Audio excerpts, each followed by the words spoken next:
Hello. Welcome to Albums Club.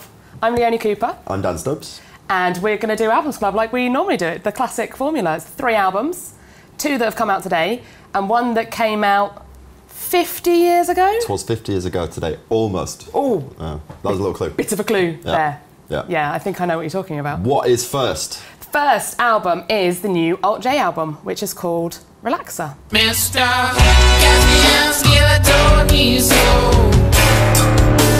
La la la la la la.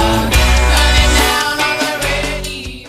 Here's our review in today's issue of the magazine, which I'm also going to just show the cover of as well. You know this guy? Read it online. Read it online. Very pick good. Up this magazine. Answering your questions, actually. It's a very good piece, if I do say so myself. Well, I mean, you didn't write it, so you're all right. Well, no, I sort of work for the magazine. Is this nepotism or something? Is that allowed? It's, I like promotion, it. It's promotion. Yeah. I'm going to start off this by saying, what a weird album. Yeah. In the best possible way. It's bonkers. What I like about AltJ is they seem to get weirder and weirder by each album. So the first one came out in 2012, An Awesome Wave, which won the Mercury Prize, and they got massive. And then This Is All Yours came out in 2014, which was a little bit weirder than the first album. So the first album was odd, but it had big kind of pop songs on it. Second one had weird kind of rock and roll songs on it as well. And the third one, it's just insane. It's excellent, but it's not like anything you've heard before. And what I like about that is the fact that this album's probably going to go in at #1. And it's just so strange that even people who like AltJ might be like, oh, okay. Yeah. And so the first track that came out was 3WW. Have I said this right? I don't know. Is it 3 Woo? Oh no, there's probably some way of saying it. Yeah. But so when I first heard that, I was like, oh, is this a lost Crosby, Stills and Nash song that I've never heard before? It's bizarre. It's kind of this rootsy sort of. It's got the choral bits. It's one of those songs that has movements like they used to in the classic Crosby, Stills and Nash tradition. The rest of the album doesn't sound like this, but no, none of it sounds alike. And they're obviously, because one of them used to be a choir boy, they're Which one was that? That was Gus here in the middle. So the choral stuff is coming through there. They're bringing all these kind of mad influences. There's electronica on there, a lot of electronica on there, so there's kind of Aphex Twin stuff coming. And then there's like 70s folk music as well, kind of specifically like British 70s folk music as well, so kind of Pentangle and all that sort of stuff. Yeah. And that's all firing in like bands that are not normally referenced in this day and age. And they're bringing it all together. It's a very kind of multi-textured, multi-layered album. It's definitely something that you need to listen to. Put your headphones on, go into a darkened room, and you can just hear all these kind of multi-layers of things going on. There's one track that's just got kind of some sampled heavy breathing on, which is odd. It's like a nuisance call made into art. Might be quite threatening. It's actually, threatening is a good word to describe certain parts of this album. It's weird. It's a bit like you're being followed by a creep in a good way. And there's, I mean, that song In Cold Blood, the first lyrics on it are just like binary code, aren't they? Like 111100. They actually have binary code lyrics. I want to be at that sing-along. 111, like, that's a good sing-along. And if you forget it, you can just say 1 and you'll probably be fine. Or 0. There's a bizarre cover on there, isn't there, as well, which is How's the Rising Sun? Gosh, yeah, so it's not like any kind of cover I've ever heard before. It's like very left field. You know, it sort of reminded me a lot of the last Bon Iver album. So there's all these kind of weird glitchy bits going on, and they've changed the lyrics slightly and it becomes this weird kind of personal story. It's, very strange, but also very lovely at the same time. And again, that's something they do really well. They do all this weird kind of unsettling stuff that also manages to be very nice. And it definitely kind of plays into this British tradition of bands getting massive by being weird. So Pink Floyd, someone like that, or kind of bands like to just do crazy stuff and people are like, yeah. Yeah, it's pretty brave because why not? You know, as they were putting out these albums that aren't in any way kind of mainstream pop albums, they've got to the point where they've done Madison Square Gardens, they've done the O2, infiltrated the mainstream, band, and they're not doing the kind of the standard pop or rock that would normally get you into that kind of venue. One of my favourite songs on the record, Dan, is called Hit Me Like That Snare, which sounds like 2 quite obscure songs. Yeah. The Monster Mash, that classic Halloween party tune, and is it the Flying Lizards version of Money, that Motown song? Right, yeah. The kind of clipped, weird, glam disco. What yeah. The best things in life are I was hoping you were going to sing about it, I was thinking that. The Cramps as well. It sounds a bit like The Cramps. Definitely, yeah. So there's this punk rock influence which I feel is kind of new to them, which hasn't been on previous albums. So they're rather constantly evolving, constantly bringing new things into their music, which is nice because a lot of bands just chuck out the same stuff album to album. It ends with a bit of a Rage Against the Machine reference as well, doesn't it? It says F you. I'll do what I want to do. And you know what? They are, aren't they? Yeah. They Well, are. that's They're true. doing what they want to do. And there's other kind of lots of literary references on there as well, which is something they do as well. I didn't pick up on any of them, so what are they? Didn't you say In Cold Blood? What? In that book? There's a kind of reference to Virginia Woolf's The Way She Committed Suicide. There's someone mentioning kind of stones in pockets. Right. Things like that. There's, it's I loads of thought I stuff. felt slightly clever after listening to it this morning, so... It yeah. will make you feel a bit cleverer Yeah. and kind of sort of smug. I was listening to it on the tube this morning, and there's a song on that, I think it's the second to last song called Last Year. Just lovely, and I was just on the busy, horrible tube, and then this song was on my headphones, and I felt like cocooned in this loveliness. This lovely, warm song. There's a female vocal on there. I don't know who does the female vocal on that track, because Ellie from Wolf Alice is on the first track. Yeah. I don't know if it's her. If anyone would write in, let us know. It's great. There'll be comments. So, there we are. So, how many stars out of the 5 stars would you give it? 4 triangles out of 5 triangles. Say this, That's and because- stick my neck out and say, this is my favourite Alt-J album so far. Wow. Yeah. Out of the 3. I was not sticking my neck out that far. Yeah, but you just weren't really into them before, and now you're Not into that them. much, no. This is the Yeah. album that made you like Alt-J. I finally understand Alt-J. It took him 5 years. Yeah. Here we are. We were all like, way ahead of you. Yeah, where are you, mate? But here I am. I get it. I get He's it now. here. He's I here, get it. and he's got it. It's all fine. Where are they going to go for album 4? Probably just pop bangers. And you know, also they recorded it at Abbey Road, which is Right. interesting. And also interesting because he looks quite a lot like a certain military colonel. Ah, Inspired stay tuned for Yeah. the classic album. What about you? How many references. triangles out of 5? Definitely 4 triangles out of 5 triangles. Great. Okay. Yeah. There we are. Okay. A triumph. A triumph for Alt-J. Well done, lads. What is next? Next is Dua Lipa with Dua Lipa. Lost in your life, baby. I wanna say hi. And here is the review in today's magazine of Dua Lipa's debut album. So if you don't know her, you will do soon. She was on the cover a few weeks ago. Yep. She is a 21-year-old pop singer who was born in London, raised in Kosovo, then came back to London when she was about 15, went to the Sylvia Young Performing Arts School, which is where Amy Winehouse also went.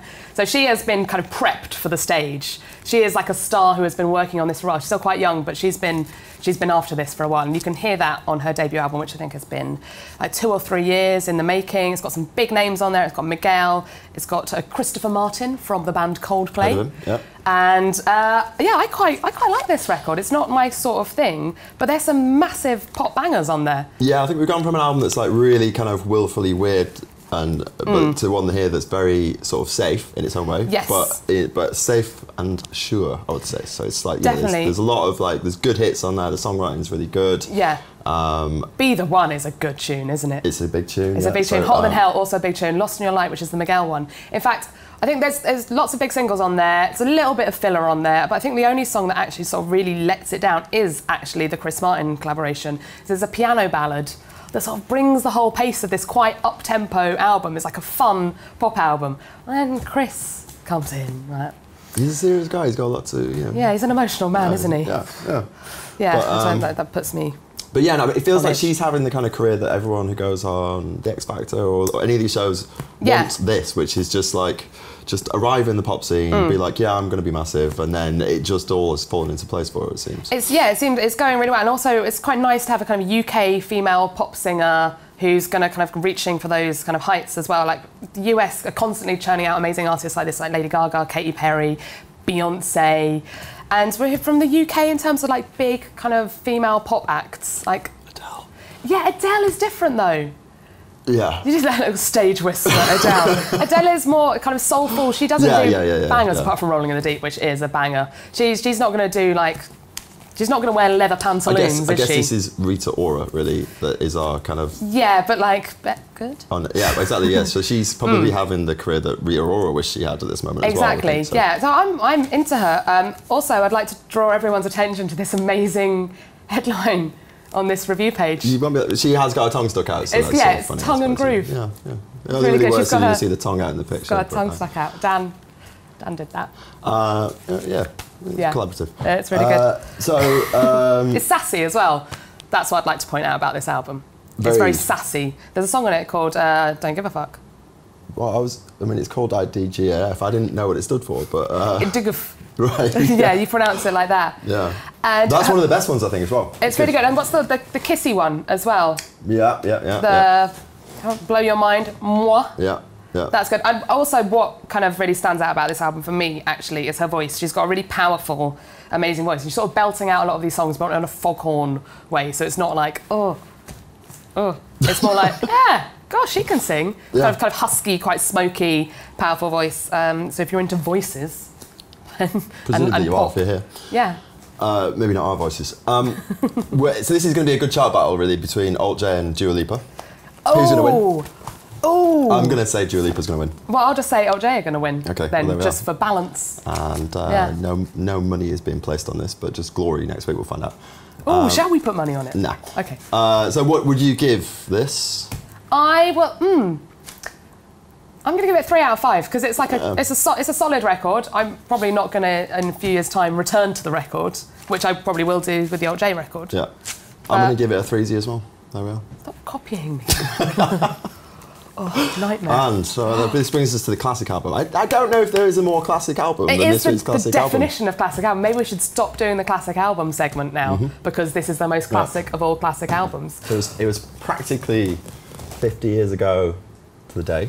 To yesterday. What day? Was it yesterday that it came out? It's under some dispute when it actually came out, but their official website says June 1st, I think. Official website? This band has a website? Of course they do. So modern. Yeah. And it is... what is it? Of course, the Beatles, Sgt. Pepper's Lonely Hearts Club Band. I read the news today, oh boy. 4,000 holes in Blackburn, Lancashire. So this, recognise this? Yeah, I've seen that image before. Yeah, I feel like seen this image before. everyone has seen that image before. It's one of the most iconic record covers of all time, isn't it? Really? Yeah, I mean, it is. For a long, long time. Whenever they did a poll of the best albums of all time, Yeah. it seemed like this album always won. Well, even the songs as well as the artwork. I'd say in recent years, so probably in the last 20 years, there's kind of been a bit of a rethinking to say that, you know, Revolver is the best Beatles album and Abbey Road. And this kind of, it lost its credibility, I think, as an amazing album. Yeah, because it's, again, actually talking about, like I'm referencing back to Alt-J, it's weird. It's a British band doing a weird thing and being very successful for it. Yeah, I mean, totally, yeah. It's like vaudeville music. It's like 1890s, like kind of Cockney dancehall. I mean, there's all sorts of things, but so if you, to put it in context, I can get really boring here. Dan knows a lot about the Beatles, so I'm basically going to leave the room now and he's going to bore you. So, so this came after Revolver, 1966, and it was that was when they'd stopped touring. Yeah, and so they retreated to the studio. They were sick of touring. It was getting quite dangerous for them to tour. They complained that they couldn't hear themselves play. Oh, okay. You know, security. Oh, right. That old Beatlemania of which we hear so much about. Okay. So then they put Revolver out, which was a very different album, quite experimental. They didn't play any of those songs live, and while they were promoting the album, they stopped touring and sort of retreated to Abbey Road, which became their kind of bolt hole, their sanctuary. They came out with this album, and there's a sort of escapism in it, so they're pretending to be Sgt. Pepper's Lonely Hearts Club Band. Yeah. It allowed them to go like way out there. They still look a lot like the Beatles, though, don't they? They look a lot like them. But yeah, so the disguise don't fool me. So it's it was one of the first, if not the first, concept album. Did you know it's the first album that ever listed its lyrics on the back? I did or not know the that, sleeve? Dan Stubbs. Apparently, it was one of the first that sequenced tracks from one to the other. So it's a lot. Oh, with the kind of groundbreaking. segue stuff. Yeah. So the first tracks all run into each other. So. Oh yeah. They did a lot of kind of innovation in the studio. So there were things they were doing by sort of splicing up tapes and double tracking things that had never been done before. Okay. By George Martin, and his son Giles Martin has remixed the album, which is a full kind of going back to the original tapes and sort of giving it a fresh 2017 makeover. What are they kind of trap beats on it? Yeah. There's just like massive drops all the way through. Yeah. The EDM version. Yeah. But I think it's kind of I think familiarity has been the curse of Sgt. Pepper because actually it is brilliant and it's sorry, I can barely let you get a word in. Can I tell you my theory? That this album invented David Bowie. Bowie. Oh, Sorry. okay. Because, well, the dressing up, the putting on a character thing, yeah. is that not Ziggy Stardust? Is that not where all that came from? And there's a prog on it as well, but all this kind of persona stuff. It's all very interesting. The songs also, there's some really good songs on there. Yeah, that's what I mean, yeah, so there's some silly we know songs it too on well, there but too. actually when you listen to it, it's like the songs are so mad. It's like... Let's have a look. Because I was listening to this a lot yesterday, and Within You, Without You. God, that's good. And I remember when I listened to this album when I was a kid, and we're like, no, don't like that one, bit odd. And now I'm totally into that. Also, that was George doing his Indian thing, wasn't it? It was yesterday, indeed. NME readers controversially voted George the best Beatle. That is true. Because they're all hipsters. Yeah, but look at him. Probably Paul or John, isn't it? Let's be He's honest. definitely the fittest Beatle. Yeah, well, true. If that was the question. Yeah. Who's your favourite Beatle? Oh, I just love all of them. But yeah, I mean, it's got some, you know, we all know the big tracks on it, but I mean, every song. Yeah, every Little track's a Help from big My track, actually, Friends, but Lucy in the Sky with Diamonds. even the weirder moments, Benefit of Mr. Kite is just it's just a kind of A Day in just the this kind of Life. furiously creative, incredible record, and you can't knock. I mean, A Day in the Life is possibly the best song of all time. Oh my God. Just Is throwing it? that out there.